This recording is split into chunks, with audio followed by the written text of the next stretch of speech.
La semaine qui vient de s'écouler a été particulièrement intense, marquée par une accélération des événements sur le dossier ukrainien. Le désastre diplomatique provoqué par l'étrange comportement du chef du régime de Kiev, Volodymyr Zelensky, lors de sa rencontre avec Donald Trump dans le bureau ovale, a rebattu les cartes et pas dans le sens voulu par le régime de Kiev et les pays européens.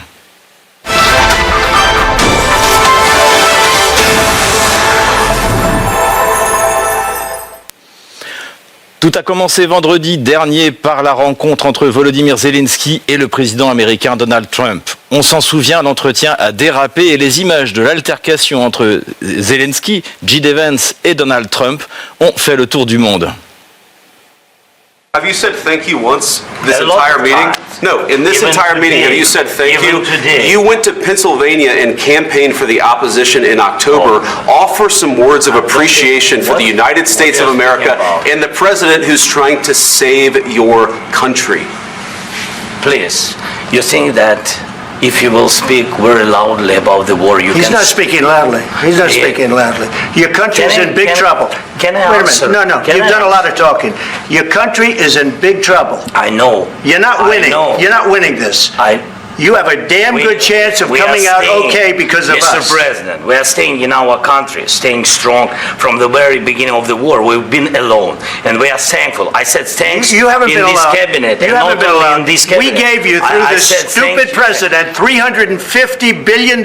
You voted we gave for you your military equipment, and your men are brave, but they had to use our military. What about if you didn't have our military equipment, if you didn't have our military equipment, this war would have been over in 2 weeks. In 3 days, I heard it from Putin. In 3 days. This is something maybe new. Less. In 2 weeks, of course, yes. It's going to be a very hard thing to do business like this.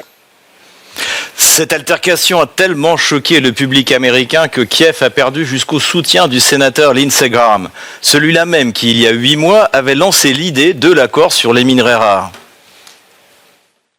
Le président Trump était de très bonne humeur hier soir. Quelqu'un m'a demandé si j'étais gêné par l'attitude de Trump. Au contraire, je n'ai jamais été aussi fier du président. De même que j'étais fier de J.D. Vance qui a défendu notre pays.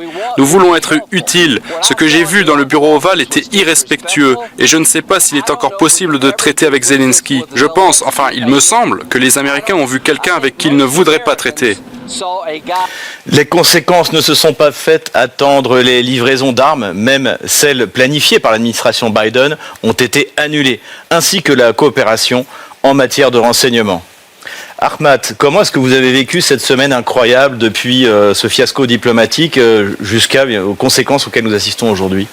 Écoutez, moi, lorsque j'ai vu la vidéo pour la première fois, j'ai pensé que c'était une vidéo générée par l'intelligence artificielle, mais moi, quand même, c'est un mec, je ne le considère pas comme un chef d'État parce qu'il est illégitime. Et déjà, il a mérité justement ce qu'il a eu parce qu'à un moment donné, il faut quand même les recadrer. Parce que lui, il pense, jusqu'à maintenant, il est en train de tourner dans un film. Mais le monde réel et le film, il y a une très très grande différence. Donc, c'est quand même gênant de voir un gars qui représente, bon, je ne peux pas le nommer un président de la République parce qu'il est illégitime. Un mec qui représente toute une nation s'est fait humilier comme ça, s'est fait gueuler par un Trump, par son vice-président. Ça me rappelle quand même comme un enfant ou bien je peux dire un élève qui s'est fait réprimander par son enseignant. Quand même, c'est terrible ce qui s'est passé. Donc, c'est quand même, il le mérite parce que lui, il voulait conduire la planète tout entière à une troisième guerre mondiale. Il a déjà fait tuer beaucoup de jeunes dans son pays. Il a compromis l'avenir de son pays en s'engageant dans une guerre qui ne sait même pas ce qu'il fait. Donc actuellement, il est devenu tout simplement des héros au dindin de la farce. Daria, comment vous expliquez ce fiasco, mauvaise préparation, mauvaise maîtrise de langue anglaise? Comment est-ce que vous voyez ça de votre côté en tant qu'observatrice? C'est un vraiment fiasco diplomatique, vous l'avez très bien dit. Volodymyr Zelensky peut-être n'évalue pas en réalité ce qui se passe actuellement avec son pays, avec les succès de l'armée russe dans le Donbass, avec le respect que Donald Trump montre envers Vladimir Poutine. Donc bien sûr que pour Volodymyr Zelensky, cette conversation téléphonique entre Vladimir Poutine et Donald Trump qui a duré presque 1h30, c'était déjà un choc. Qui avait eu lieu quelques jours auparavant. Exactement. C'est vrai. Et peut-être il a été vexé. Donc parce qu'avec l'administration précédente, c'était assez différent. Il y avait Joe Biden qui n'a pas parlé avec Vladimir Poutine. Leur dernier dialogue s'est tenu avant même le début de l'opération militaire spéciale. Il y a le nouveau président qui souligne chaque fois que Vladimir Poutine est intelligent, qu'il le respecte, etc. Donc, il faut dire qu'il y a une certaine chimie entre Donald Trump et Vladimir Poutine. Et bien sûr que cela ne pas plaît à Zelensky qui se comporte depuis 3 ans comme un peu pas le président non légitime, je le souligne, de l'Ukraine, mais un peu comme un roi du monde, parce qu'il a cette habitude de voyager un peu partout, demander de l'argent. Et notamment par le Parlement français. Exactement, donc par l'Union européenne et auparavant avec Joe Biden par l'administration américaine. Et là, c'est une nouvelle réalité qu'il n'a pas encore acceptée. Et en parlant de sa langue anglaise, je crois qu'il a l'habitude de parler anglais parce qu'il le faut pour demander de l'argent un peu partout. Et donc, je crois qu'il comprenait très bien ce que Donald Trump et J.D. Vance lui disaient. Il fallait juste, on peut vraiment s'arrêter et dire merci. C'est la seule chose que Donald Trump et J.D. Vance voulaient, que Volodymyr Zelensky montre ce respect parce que son pays a reçu 350 milliards de dollars pour continuer les combats contre la Russie. Et aussi Zelensky, il a dit une phrase que l'Ukraine a été toute seule, mais l'Ukraine n'a jamais été toute seule. Et là, un niveau de soutien extraordinaire depuis le début de l'opération militaire spéciale. Ça veut dire que Zelensky il a menti. Vladimir, c'est unique dans l'histoire, ce genre de rencontre diplomatique qui tourne comme ça au cauchemar? Non, bien sûr que non. Mais maintenant, nous pouvons voir tout ça directement, par vidéo, par TV, par Internet. Et tout le monde a pu admirer qu'est-ce que c'est que maintenant le chef du gouvernement ukrainien. Qu'est-ce qu'il peut apporter à la civilisation mondiale. Président Trump a dit que vous avez mené nos pays à la limite de la troisième guerre mondiale. Et pour Zelensky, il faut comprendre ça très bien. Je pense que c'était peut-être même la provocation qui était prévue par lui, parce que comme ça, il veut diviser les États-Unis et l'administration de Trump avec l'Union européenne et le nouveau commandement de l'OTAN. Et il y a des gens en Europe et en Ukraine qui ont soutenu Zelensky à ce moment-là, parce qu'ils n'aiment pas Trump, ils n'aiment pas les valeurs traditionnelles, ils ne veulent pas la paix. Et pour Zelensky, comme pour quelques autres leaders européens, la guerre, c'est la vie personnelle, la vie politique. Et peut-être il a compris qu'il ne peut pas trouver les garanties de la sécurité personnelle aux États-Unis, parce que Trump a dit que c'est vous le responsable pour tout ce qui se passe. C'est pas M. Poutine, c'est pas quelqu'un d'autre, c'est pas la Russie qui a trahi quelques conventions internationales. Poutine n'a jamais menti Trump. Voilà, et vous faites ça régulièrement, il dit à Zelensky, ou le contrôle de la dépense d'argent qui étaient envoyés en Ukraine, etc.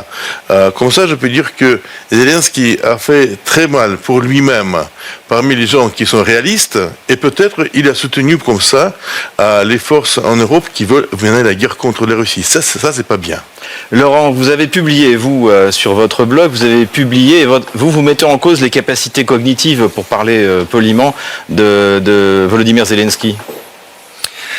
Oui, en fait, je pense on a beaucoup dit qu'il était arrivé dans un traquenard, etc. Et puis, chacun... C'est ce qui était dit dans les médias occidentaux. Oui, voilà. Et, chacun a pu aller regarder sur Internet la conférence en entier. Tout le monde a très bien vu, comme le disait pas l'un des opposants politiques de Trump, mais quasiment, en tout cas opposant, mais dans le même camp. Mais voilà, l'extrait qu'on a vu, la deuxième personne, il faut bien comprendre que c'est pas une personne qui est favorable à Trump à la base. C'est un peu un opposant au sein des Républicains, et il est très pro-Ukraine, et plutôt dans le compte des néoconservateurs, comme on peut dire. Et malgré tout, Zelensky, il n'était pas là dans une négociation, il était dans un show télévisé. Il n'a pas compris qu'il était dans une conférence de presse, qu'il n'était pas en train de négocier, et il a pas vu aussi à qui il avait affaire, c'est-à-dire quelqu'un qui a extrêmement l'habitude des médias. Trump, Michael Waltz, qui est le conseiller en sécurité de Trump, a dit il n'a pas compris qu'il y avait un nouveau shérif en ville. Oui, c'est fini la récréation. Trump devant les caméras est redoutable. C'est la Champions League de la télé-réalité. Volodymyr Zelensky, par la suite, a publié un communiqué dans lequel il se dit prêt à signer l'accord sur les minerais rares à tout moment, tout en regrettant la façon dont s'était déroulée la rencontre dans le bureau ovale. Mais ça ne suffira sans doute pas si l'on en croit le conseiller à la sécurité nationale, précisément, de Donald Trump, Mike Waltz. Écoutons-le. Il nous faut être sûr que les deux parties négocient sincèrement en vue d'une paix partielle destinée à se pérenniser.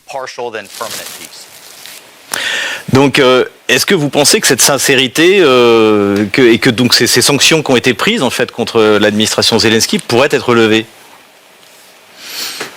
Moi, je pense que Trump veut à tout prix se débarrasser du dossier ukrainien le plus rapidement possible.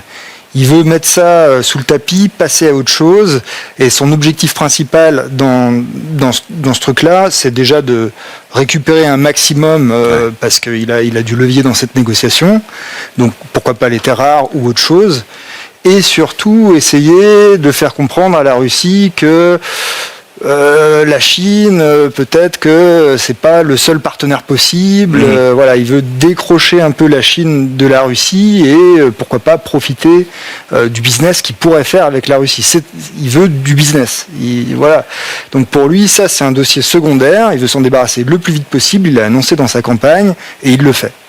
Alors Waltz, là qu'on n'a pas entendu, il précisait, on lui posait la question en fait de savoir quand est-ce que les sanctions qui ont été mises donc sur l'aide que l'Amérique donne à l'Ukraine, y compris les échanges de renseignements, on lui demandait quand est-ce que ce serait rétabli. Il a dit ça va dépendre de la bonne volonté de Volodymyr Zelensky. On en parlait tout à l'heure avant cette émission. Vous, l'affaire des terres rares, vous n'y croyez pas trop? Moi, je ne crois pas trop parce que lorsque j'ai vu la liste des minéraux ou bien soi-disant des métaux qui se trouvent en Ukraine, ce ne sont pas des terres rares en fait. Les manganèses, les lithium et tout, ce ne sont pas des terres rares. Les terres rares se trouvent au contraire au Donbass, au côté russe. Donc actuellement, l'Ukraine n'a pas quand même grand-chose à donner en retour aux États-Unis.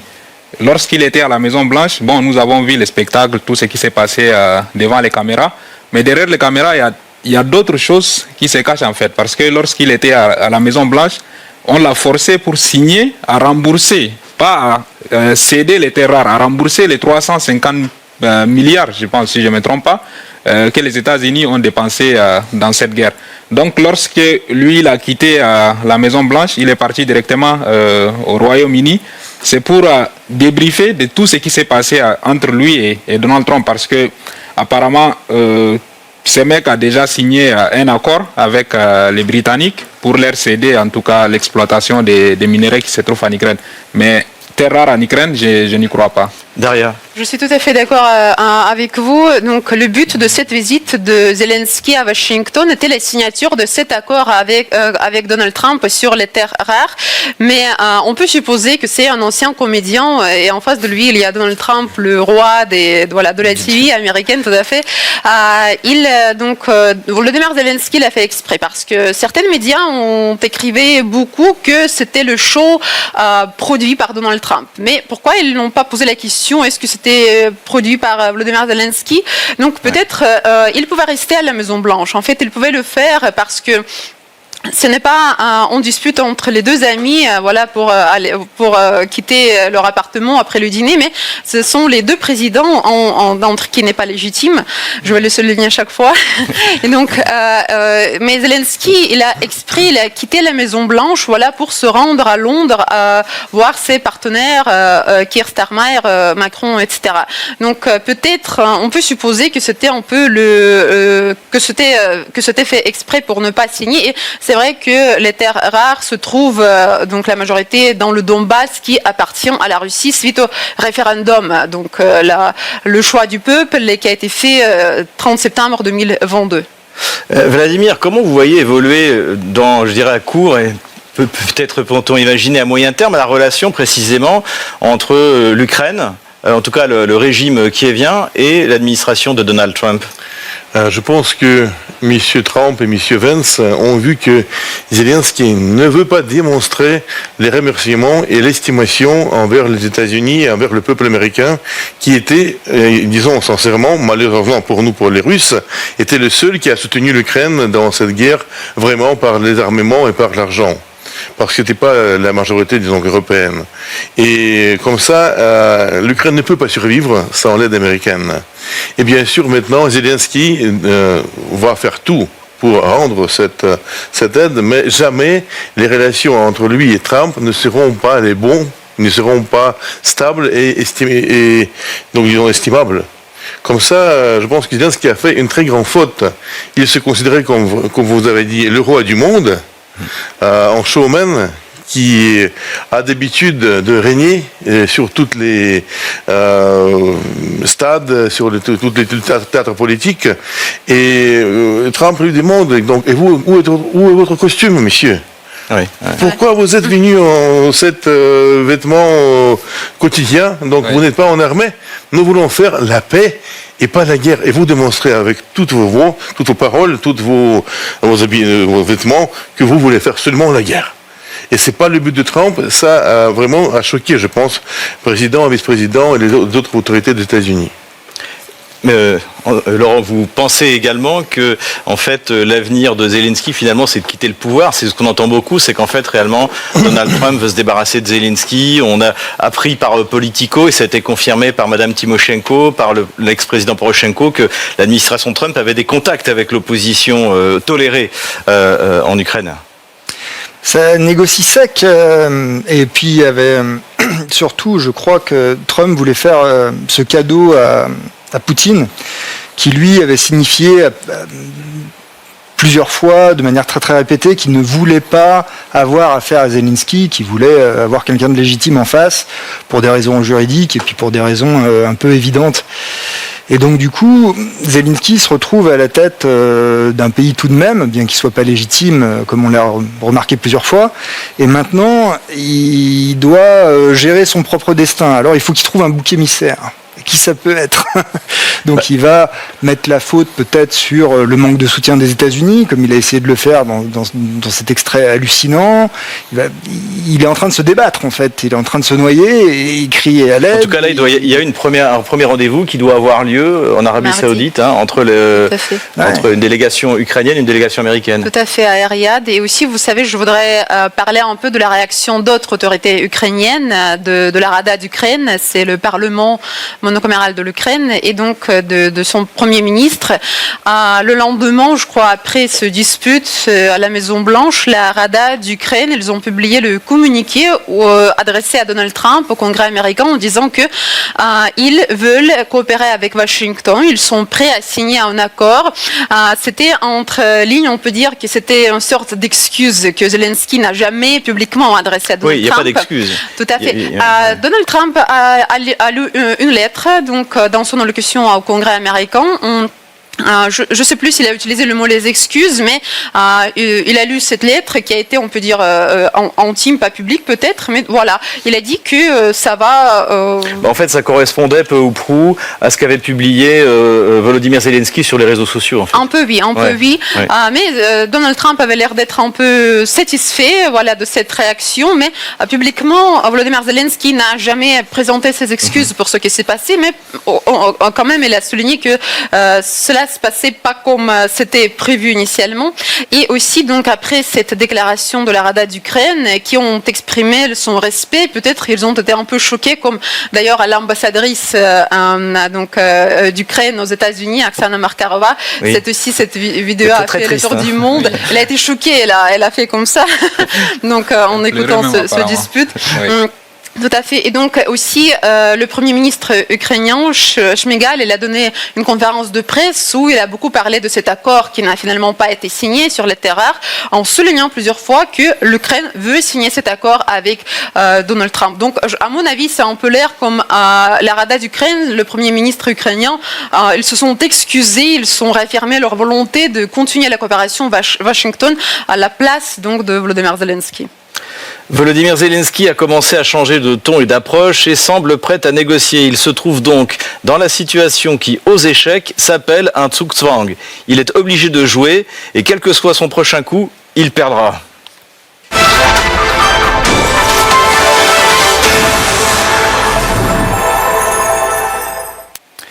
Pendant que Vladimir Zelensky subit les foudres de Washington, les négociations entre Washington et Moscou continuent. Après Riyad, c'est à Istanbul que se sont retrouvées les délégations russes et américaines. L'échange d'ambassadeurs est en cours. Le secrétaire d'État américain aux Affaires étrangères, Marco Rubio, ne veut plus que le conflit ukrainien handicape la relation bilatérale. Écoutons-le. Honnêtement, c'est une guerre de proxy entre deux puissances nucléaires, les États-Unis et la Russie via l'Ukraine. Et ça doit s'arrêter. Et personne ne sait comment y mettre fin.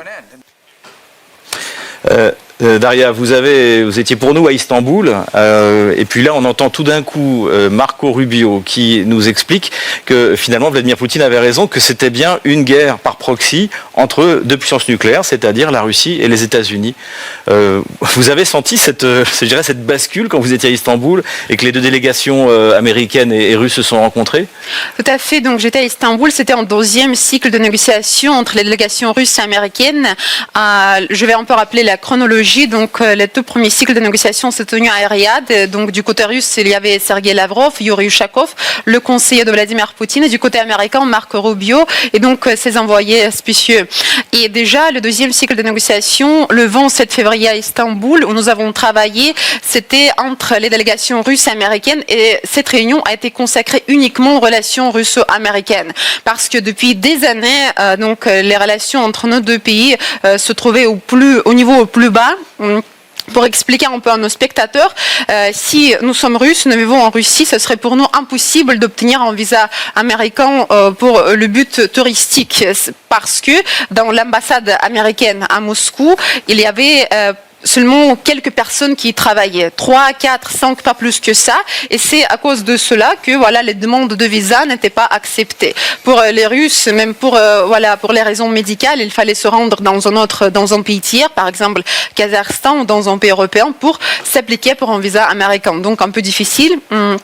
Et aussi, il n'y avait toujours pas un communiqué officiel sur la nomination de l'ambassadeur russe aux États-Unis, mais donc selon l'agence Reuters, cette délégation russe qui a participé aux négociations avec la délégation américaine a été présidée par Alexander Darychev, qui est à la chef du département de l'Amérique du Nord au ministère russe des Affaires étrangères. Et au lendemain de cette réunion, elle a été nommée officiellement comme l'ambassadeur russe aux États-Unis.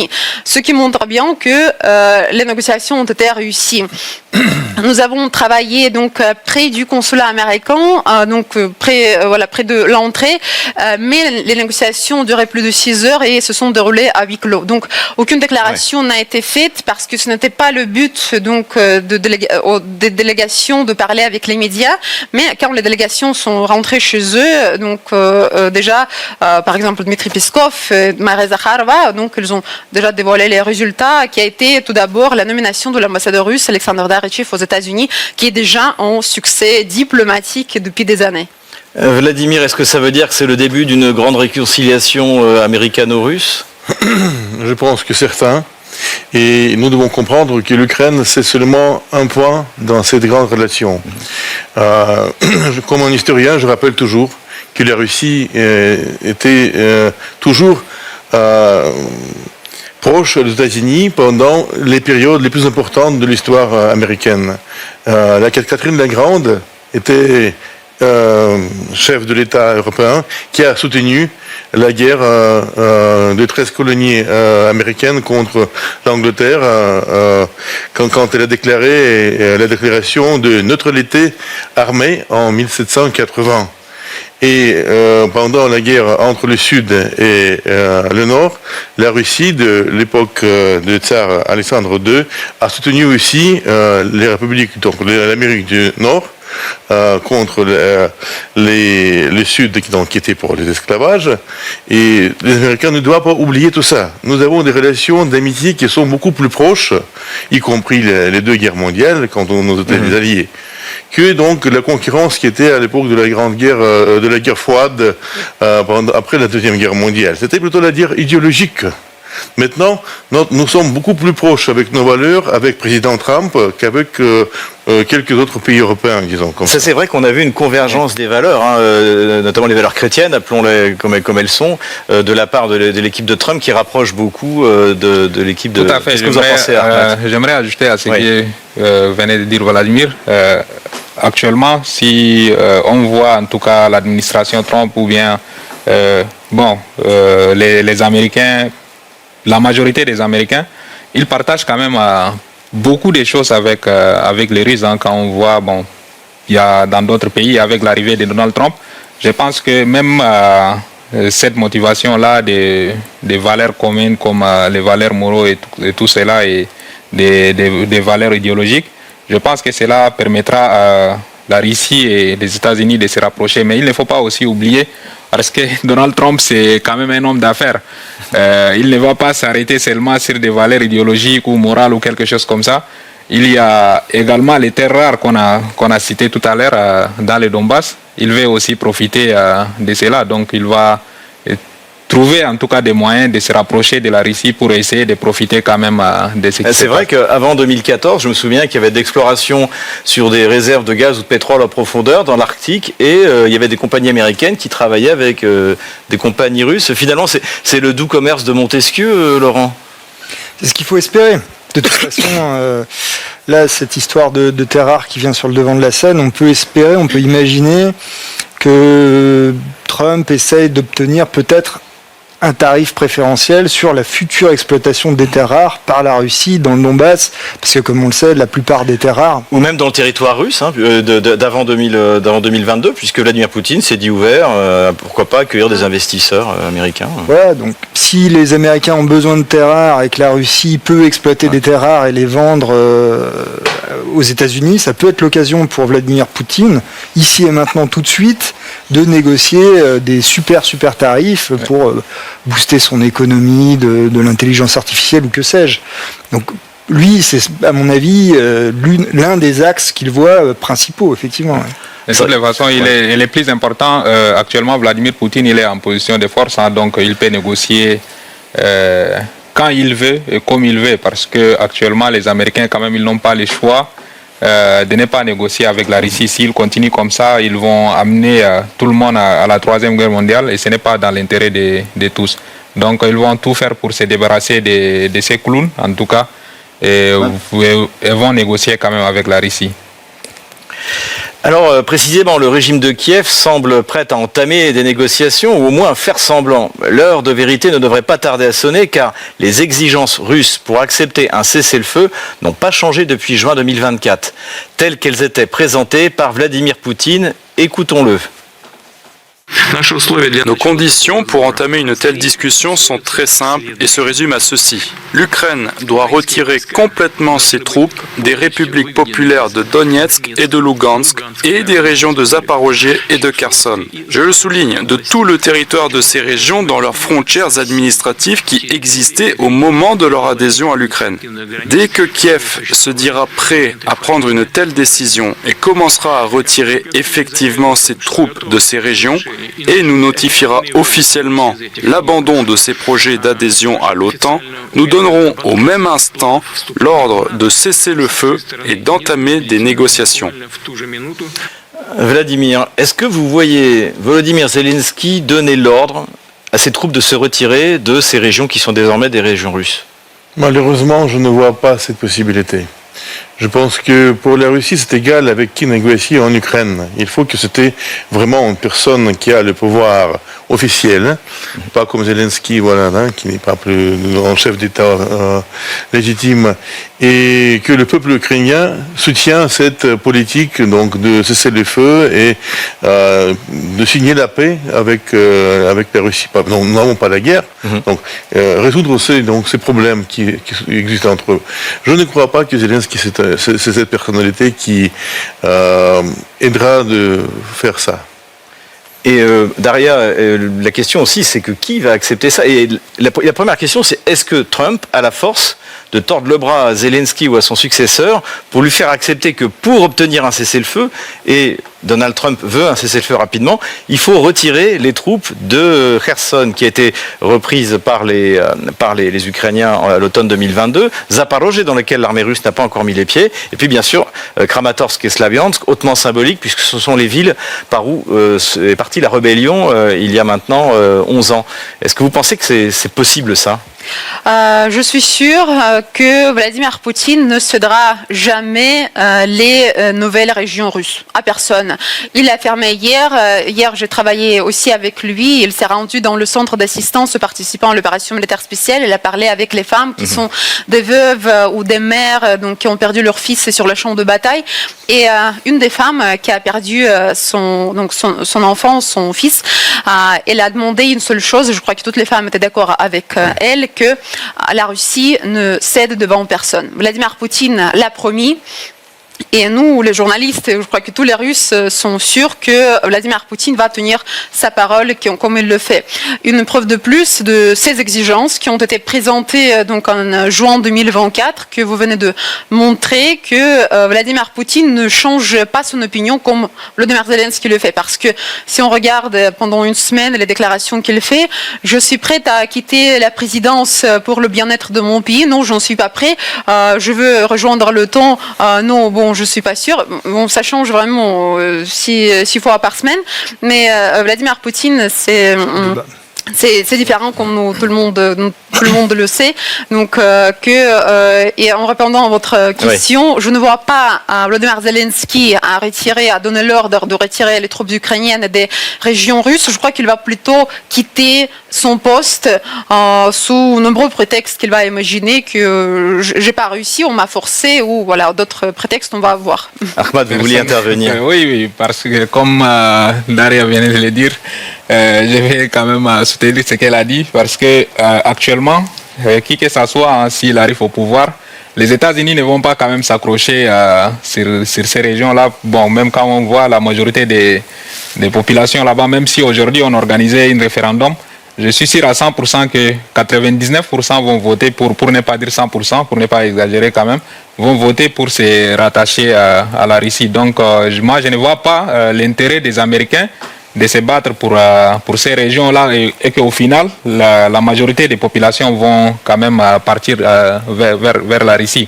Donc, la personne qui va venir, même si, bon, ce président-là, il est légitime pour le moment, mais la personne qui va venir à sa place, même s'il ne veut pas par la voie diplomatique, par la force, il va les signer. Parce que les Américains vont se désengager totalement. Déjà, même, il y a des sénateurs qui affirme que les États-Unis doivent sortir de l'OTAN, doivent sortir de l'ONU même. Donc moi je ne crois pas qu'avec l'administration Trump et avec ceux qui sont aux États-Unis, parce que cette guerre leur coûte très très cher. Hein. Ils n'ont rien demandé, l'Ukraine est très très loin des États-Unis. En aucun cas, la guerre en Ukraine menace la sécurité des États-Unis. Donc les Américains ne vont pas s'accrocher là. Et je crois que la personne qui va venir, il va céder ces territoires. Laurent, ça veut dire qu'on n'aura pas de cessez-le-feu peut-être extrêmement rapidement et que finalement les combats vont continuer, mais avec la perte du soutien américain, les choses vont se compliquer? Il y a deux choses. Déjà, bon, dire que les États-Unis avaient aucun intérêt dans cette guerre, c'est pas tout à fait vrai. Je pense que on l'a vu, ça leur a permis quand même d'affaiblir l'Allemagne économiquement, de récupérer des industries allemandes. Il y a quand même BASF qui a déménagé, etc. C'est une belle victoire des États-Unis contre l'Europe, oui, c'est ça. Voilà, on ne peut pas dire que les États-Unis avaient aucun intérêt dans cette guerre. Je vous rejoins pas là-dessus, même si on pourra en discuter. Ensuite, pour parler du cessez-le-feu à proprement parler. C'est quand même vrai que Zelensky raconte tout et son contraire toutes les 5 minutes. Cependant, effectivement, ce serait vu, je pense, par les Ukrainiens comme une capitulation. Et je ne sais pas s'il en est politiquement capable. Le mieux pour lui serait peut-être d'organiser des élections et de les perdre. Et donc, du coup, il pourrait partir bon gré, mal gré. Et puis voilà, quel dommage, j'ai perdu les élections. Je me retire dans mes quartiers en Floride. Voilà. Moi, je pense que pour nous, pour la Russie, c'est très bien que maintenant, ce M. Zelensky, c'est le chef de l'Ukraine. parce que comme il n'est pas reconnu par nous et par plusieurs forces politiques mondiales, nous pouvons continuer à résoudre les problèmes donc, qui étaient posés en cette opération spéciale. Et je ne sais pas qui sera élu au lieu de Zelensky. Peut-être ce sera M. Zaloujny, donc, qui est ambassadeur à Londres, qui est aussi quelqu'un qui est pour la guerre, etc. Dès que Zelensky reste à Kiev, nous pouvons calmement mener la guerre, avancer, parce que nous comprenons que vraiment son conflit avec le président Trump nous donne maintenant encore une chance de peut-être de finir cette opération spéciale déjà pas dans le long terme. Mais jamais, donc, sans victoire, nous ne pouvons pas. Lorsque moi je disais les Américains n'ont aucun intérêt, ce n'est pas cela je voulais dire, parce que Donald Trump c'est quand même une personne pragmatique. Il est réaliste, ce n'est pas comme les Joe Biden qui sont là et tout, qui ne se rappellent même pas quel petit déjeuner il a pris, parfois voilà. Donc c'était Blinken qui dirigeait les États-Unis. Voilà. Donc Donald Trump c'est quelqu'un de réaliste. Il sait très bien que sur papier il ne peut pas battre la Russie, parce que même lorsqu'il s'est rencontré avec Vladimir Zelensky, il a posé une question: et si une bombe russe tombe aux États-Unis? Donc moi je ne crois pas que les Américains vont aller trop loin. Et Zelensky actuellement il ne va pas. Bon, ça c'est mon avis personnel, hein, même si tu ne vas pas être d'accord.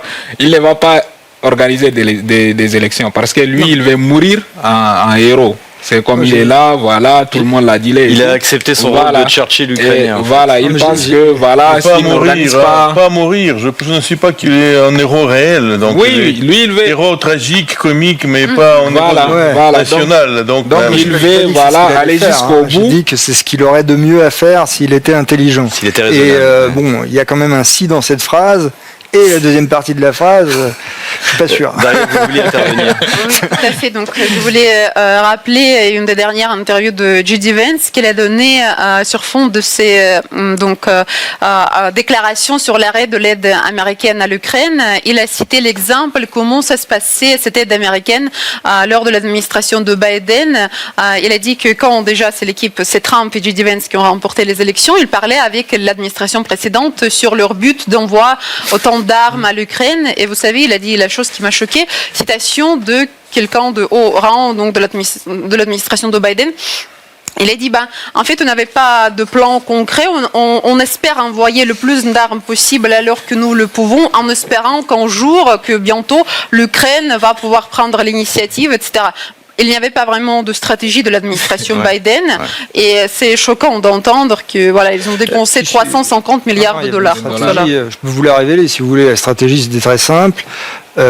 Faire tourner leur système d'envoi d'argent, etc., et récupérer via des rétrocommissions et de la corruption massive beaucoup d'argent à titre personnel. Donc, il y avait une stratégie très claire. Et n'oubliez pas que ce sont les compagnies américaines qui ont acheté un endroit pour blanchir de l'argent quand même. Vladimir d'abord et ensuite Ahmad. N'oubliez pas que les compagnies américaines ont acheté plusieurs terres foncières. En Ukraine, pas seulement des ressources minérales, mais aussi des terres. Donc l'Ukraine et comme la Russie sont les deux grandes puissances agraires du monde qui produisent la majorité du blé, donc de riz, d'autres céréales. Et effectivement, il y a eu tout un cadre législatif qui a été mis en place par Volodymyr Zelensky en 2020, avant l'opération militaire spéciale, pour permettre l'acquisition par des fonds étrangers de terres ukrainiennes, tout à fait. Ahmad, donc l'Ukraine, c'est devenu quand même, comme je le disais tout à l'heure, c'est devenu un endroit pour blanchir de l'argent facile. Même les fils de Biden. Écoutons le président Trump. Il a été gracié, voilà, il travaillait là-bas. Toute la famille de Joe Biden a été graciée. Quelle famille sur les 37 prochaines générations d'ailleurs. Oui, mais même ceux dont on ignorait les crimes, ils ont été graciés au cas où. En réalité, il faut écouter, je pense, le président Trump sur le sujet, où il dit où sont passés les milliards, et on a Zelensky qui nous dit on ne sait pas trop. On ne sait pas. Donc évidemment que l'argent a été volé, diplomatiquement ça a été dit clairement. On peut dire ça n'a pas été dit clairement, mais quand même pas seulement en langage. Mais l'armement aussi. Voilà. Donc où tout cela est passé, on ne sait pas, mais on sait très bien. Est-ce que c'est pas aussi la clé finalement de l'hostilité de Donald Trump et même de l'administration Trump en général, c'est-à-dire d'avoir vu donc depuis 2014, à peine Biden était-il terminé que le fils Hunter Biden devenait membre du conseil d'administration de Burisma, donc cette fameuse société d'hydrocarbures, et puis sans que rien ne puisse être fait. Est-ce que c'est pas ça aussi finalement la clé de compréhension de l'hostilité entre Trump et Maria? Et aussi surtout que Donald Trump, pour cette raison aussi, respecte pas Volodymyr Zelensky, car il sait, à mon avis, il sait beaucoup plus de choses qu'il peut le dire donc à la télévision qu'on peut le savoir, mais aussi c'est pour cette raison que leur réunion, comme vous l'avez déjà dit en parlant des vêtements de Zelensky, a commencé par cette phrase de Donald Trump: "You are all dressed up". Donc cela fait 3 ans que, comme Sergei Lavrov l'a dit, Volodymyr Zelensky change ses t-shirts verts. Donc Donald Trump ou J.D. Vance, quelqu'un a dit que les Américains croient que c'est le signe de non-respect. Donc même pour la réunion avec le dirigeant américain, il s'est pas habillé, voilà. La discrétion et le professionnalisme qui caractérisent le travail des diplomates russes et américains contrastent avec les déclarations tonitruantes des responsables européens, à commencer par celles de Volodymyr Zelensky et d'Emmanuel Macron.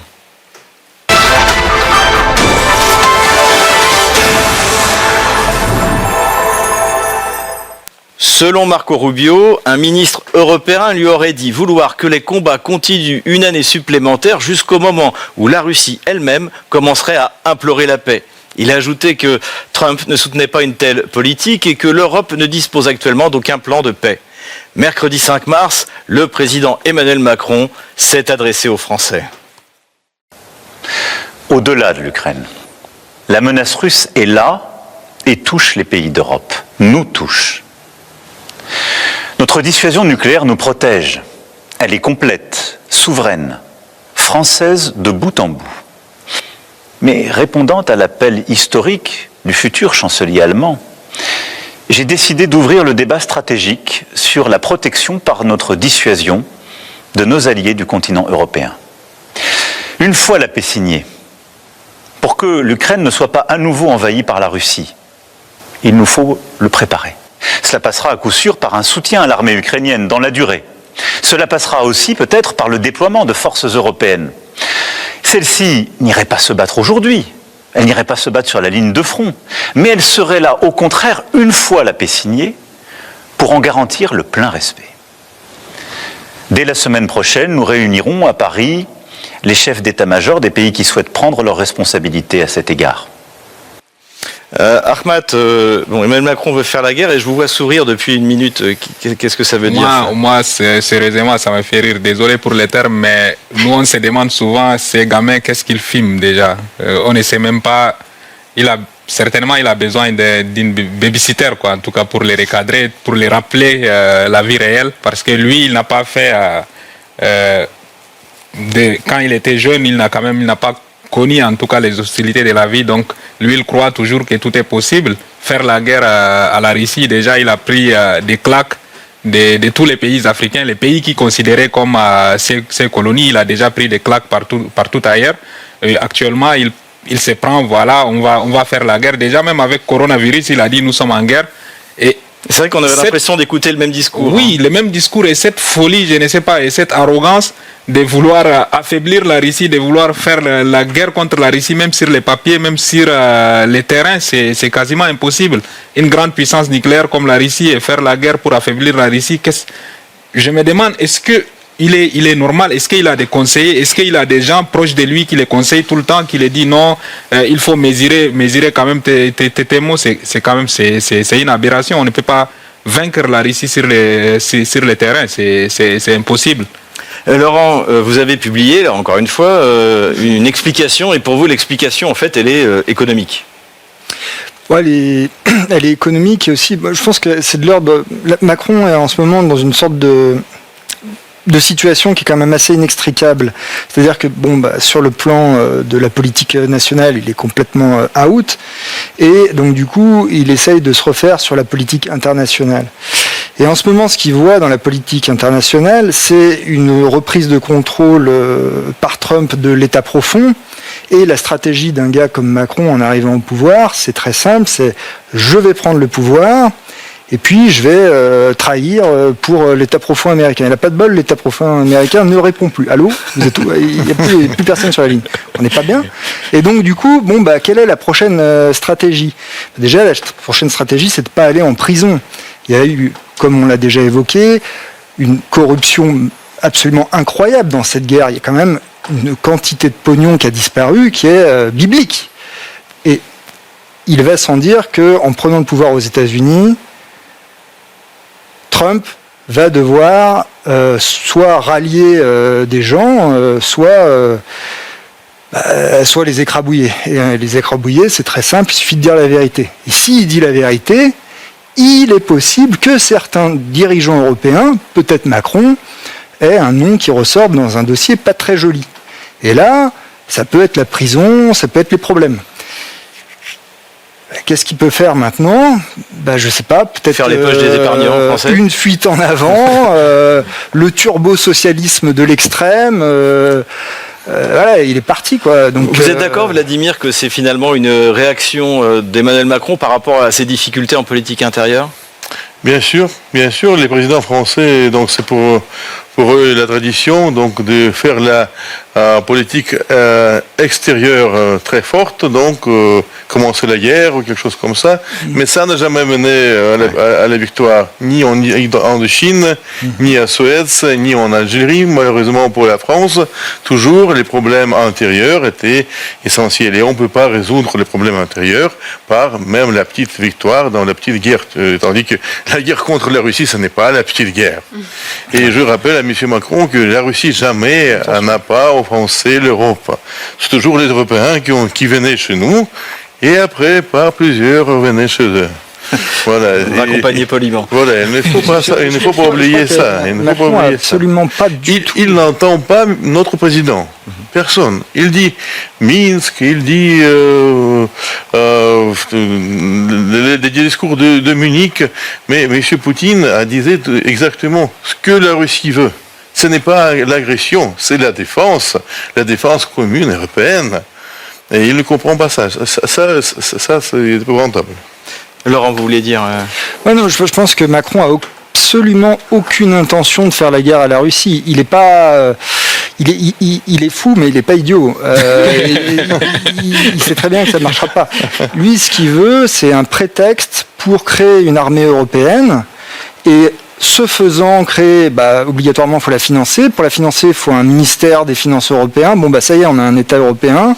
Et pourquoi je ne serais pas, finalement, le président de l'Europe? C'est ça son objectif. Et n'oublions pas que la France, c'est un des seuls pays européens qui a quand même les usines qui produisent l'armement, toute la triade, les sous-marines, les avions, les chars, et qui a l'arme nucléaire. Ça veut dire que plusieurs demandes militaires seront exécutées sur les usines françaises. Ça peut être intéressant pour le président français. Mais aller en guerre pour embarquer l'Europe, avec qui? Parce qu'aujourd'hui, même quand on voit les pays européens, ce n'est pas tout le monde qui voulait faire la guerre avec la Russie. Personne ne veut la faire. Oui, personne ne veut faire la guerre. Déjà, j'ai regardé hier sur Twitter, quelqu'un a écrit: selon un sondage, 99% des Français sont d'accord qu'on envoie Emmanuel Macron en Ukraine pour faire la guerre. Donc, on a vu beaucoup derrière. Je pense que vous avez vu aussi sur les réseaux sociaux. C'est évidemment la menace pour la France ou pour l'Europe. C'est pas Vladimir Poutine, c'est Emmanuel Macron. Tout à fait. Quand Emmanuel Macron a prononcé ce fameux discours, j'ai fait une vidéo sur TikTok. J'ai plus de, c'est important, 80 000 abonnés. La plupart viennent de la France et où j'ai posé la question: est-ce que la Russie est une vraie menace pour la France? Selon Macron, oui. Et 90% des commentaires qui viennent des Français qui habitent avec ce président, ils ont dit la seule menace pour la France, c'est Emmanuel Macron lui-même. Et aussi, je vais citer deux réactions des autorités russes. Tout d'abord, de Vladimir Poutine. Hier, elle a dit que, alors qu'elle parlait avec les femmes, des participants de l'opération militaire spéciale, et commenté sans le mentionner cette déclaration d'Emmanuel Macron. Il a dit que il y a certains qui veulent revenir, qui pensent qu'ils veulent revenir à l'époque de Napoléon Bonaparte. Donc cela fait rire tout le monde. Toutes les chaînes Telegram, ils ont dit que Poutine a répondu à Macron. Donc bien sûr que Emmanuel Macron vit dans sa réalité, un peu comme Volodymyr Zelensky peut-être. Et aussi la réaction de Dmitry Peskov, le porte-parole de la présidence russe, elle a été très importante. Il a dit que ce n'est pas le discours de quelqu'un qui veut la paix. La différence entre la rhétorique des autorités russes, européennes et américaines, que Russes et Américains veulent la paix, parce que tout le monde est fatigué, voilà, déjà des combats, et Ukrainiens et Européens, non, ils veulent faire continuer. D'ailleurs, je voudrais vous interrompre parce qu'il y a une réaction qui m'a plu, c'est celle de Dmitry Medvedev. Et c'était presque du dédain. Il a dit, donc Emmanuel Macron dit que la Russie menace des pays d'Europe, lui ne menace personne. C'est-à-dire que c'est même pire que tout, c'est-à-dire on dit qu'en fait, oui, parce que qu'il parle. Actuellement, ils veulent aller en guerre, il fait des déclarations assez musclées, mais avec des mots très très forts, mais quand même si on descend sur le terrain, actuellement il va se battre avec qui? Lorsqu'on a vu les premiers ministres britanniques avec Donald Trump lui a posé la question, est-ce que tu peux te battre seul face à la Russie? Mais on a vu sa réaction. Ça l'a pas fait rire. Voilà, donc actuellement, si les Européens voulaient faire la guerre, ils voulaient continuer à faire la guerre avec la Russie, les États-Unis vont se désengager totalement. Et on va voir avec quels moyens, avec quelles ressources, avec quel financement, avec quel homme ils vont... Alors précisément, Emmanuel Macron n'est pas le seul à vouloir mobiliser de nouvelles ressources pour se préparer à une guerre contre la Russie. Ursula von der Leyen a parlé de 800 milliards d'euros. Écoutons-la. L'Europe est prête à assumer ses responsabilités. Pour être sûre et résistante, l'Europe doit se réarmer et augmenter ses dépenses militaires à près de 800 milliards d'euros. Bien sûr, nous continuerons de travailler en étroite coopération avec nos partenaires au sein de l'OTAN. C'est historique pour l'Europe et nous sommes prêts à aller de l'avant. Laurent, on va trouver où 800 milliards d'euros? Moi, j'avais pas envie. Je sais pas pourquoi j'ai eu cette image en tête en la regardant. J'ai pensé, vous savez, le film OSS 117 où il y a le héros qui dit, vous savez combien ça fait 1 million? Pourquoi 800 milliards? Pourquoi pas 1000 milliards? Moi, c'est la question. C'est vrai, pourquoi? Mais non, mais bon, admettons 800 milliards. Fallait donner un chiffre. Bon, pourquoi pas? 800, c'est joli, ça tombe bien. Après, il y a 800 milliards peut-être à trouver, effectivement. Et c'est là où il faut être attentif pour les Européens. Il y a 800 milliards à trouver, c'est saisi sur vos comptes. On va vers, je l'ai déjà dit, vers un turbo-socialisme. C'est votre analyse. La fin de la propriété privée s'accélère, c'est-à-dire que plus le temps passe et moins la propriété privée en Europe est effective. En France, si quelqu'un rentre chez vous par effraction, c'est chez lui. Voilà, peu importe ce qui est marqué chez le notaire. Donc, faut le comprendre, ça. Donc, c'est la fin de la propriété petit à petit, et à force, ça va être directement, ils vont directement se servir sur vos comptes en banque. C'est comme ça. Donc, maintenant... Vous pensez que l'Union européenne a les ressources pour organiser, pas tout de suite, mais disons dans 2-3 ans, une guerre contre la Russie? Ah non. Non, bien sûr que l'Europe n'a pas de ressources d'organiser la guerre contre la Russie. Mais je dois dire que nous devons être prudents. L'Europe peut aider à l'Ukraine de continuer de lutter contre la Russie. Et ça, c'est important. Je pense que ces 800 milliards, c'est aussi une des positions de la commerce avant le commencement des négociations, peut-être. Il veut dire, oh, nous sommes tellement forts, nous avons se mettre en position de force pour essayer voilà, pour commencer les pourparlers, peut-être.